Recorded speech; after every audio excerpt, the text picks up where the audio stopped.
dūdą kam nors duoti. Jūs gal baigtumėt jau, jūsų tas... Ai! Patilėk, žąsinas, gaidys, Jūsų... Oluchas. Gal tave tą pabarškin? Gaidžiau. Tai jeigu tu mane... Tai ko tu dabar mane gaidžiu pavadinai? Jeigu tu bachūras... Jeigu tu bachūras, tu manęs nepadarai gaidžiu. Atsiprašau. Aš gaidys, a ne? Ne. Aš tau gaidys? Ne. Jeigu tu mane gerai nusimaunam kelnes, padaryk mane gaidžiu. Nu, padaryk, prašau. Va, jeigu aš tau pidarastas. Jūs pasisukit tada, pasisukit. A, ko tu mane gaidini? A, ko tu mane gaidžiu nori? Aš galiu padaryti, jeigu jūs prašote. To aš tave patį gaidžiu padarysiu.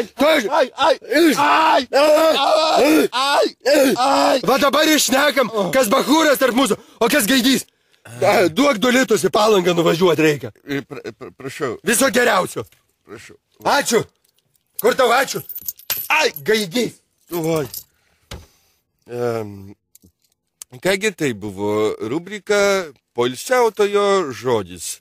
Įvairūs poilsiautojai apspustą mūsų poilsiavietę, mūsų Palangą, mūsų Lietuvos žemčiūgą. Ko pas jūs kelnės suplėšytos, atsiprašau, buvo išėjęs perūkyti? Čia biškai traukiau, norėjau kišenės iš rankos ir, biškai paplyšo. Kodėl klausėte? Kažkaip įtartina.